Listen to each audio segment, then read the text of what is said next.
Recovery from narcissistic abuse can be complex, but it's always unique to the survivor. No two people recover in the same way. There's no linear plan. If anybody tells you there is a plan, send them on their way. There is no linear plan here. It's often a process that involves building some resilience, a better sense of self, and learning to hold healthy boundaries.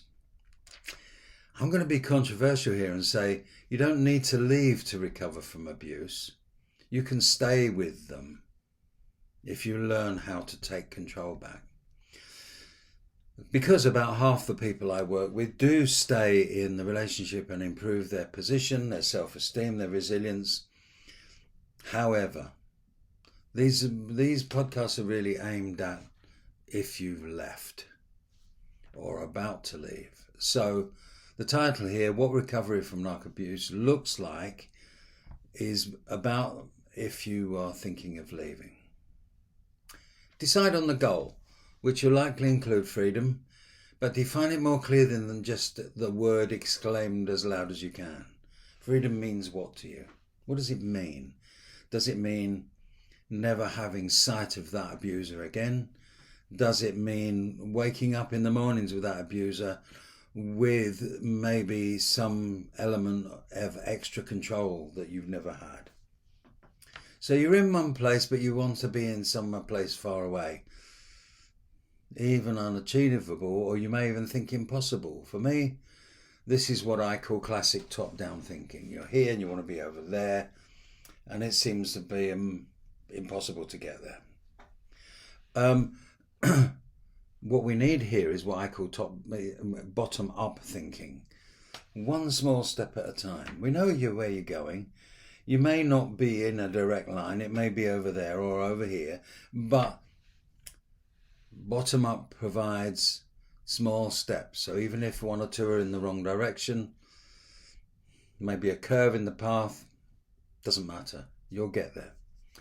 Trying to achieve with top-down thinking, one small error could put you miles away from the goal. Now, the abuse from a behavioural narcissist, I'm going to call them BNs from now, will be some or all of emotional, psychological, financial, and often sexual. It can leave survivors with symptoms like chronic anxiety, hypervigilance, confusion about reality, shame, lowered self-esteem, and difficulty trusting others. Recovery must take account of all these aspects, and I'm a firm believer when the path is difficult, a small change in behaviour is all that is needed to get things going. Not big sweeping changes, just a little change or two will do the job, because it will start the ball rolling. Abusive relationships often involve gaslighting. Strange word from the 1930s that originally meant that the abuser wanted to turn the victim mad. Started out as a play in America, and then if you look at the poster, the film poster, cinema poster behind me, it's back to front, I know, but it's a film called Gaslight, and this is the original meaning of the word. Essentially, these days it means being controlled by your partner.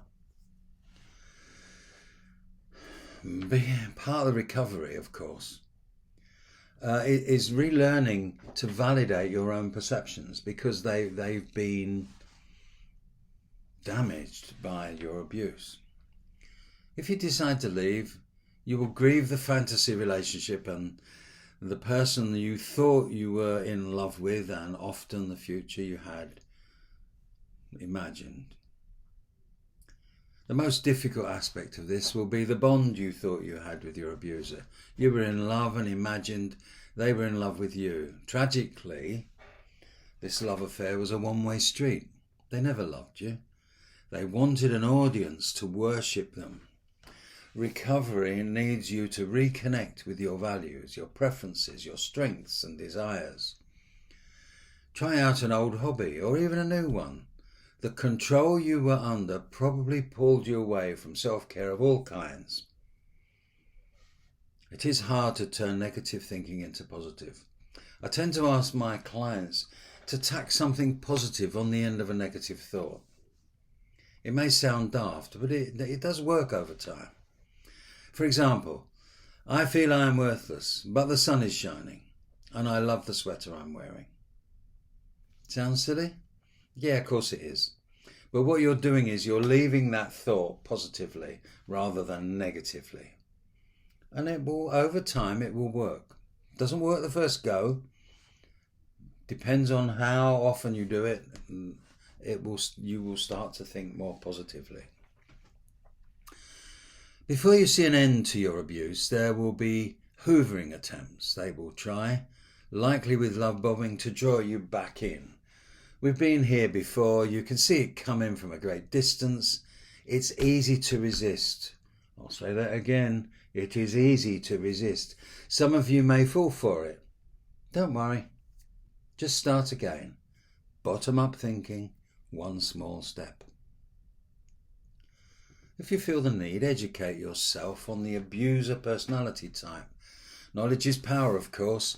Commit to taking better care of yourself. Exercise, sleep, pamper. Put yourself at the top of your list, even if there are children. Yes, I know every parent puts their children before them. Make it a bit even. If you have decisions to make about your children, make them in line with what you think is best for you too. Recovery from narcissistic abuse is an act of self-reclaiming your life. It's an act of self-love, if you like, making the most of yourself with small steps and becoming the best you can be. Good luck to you. Thank you for listening.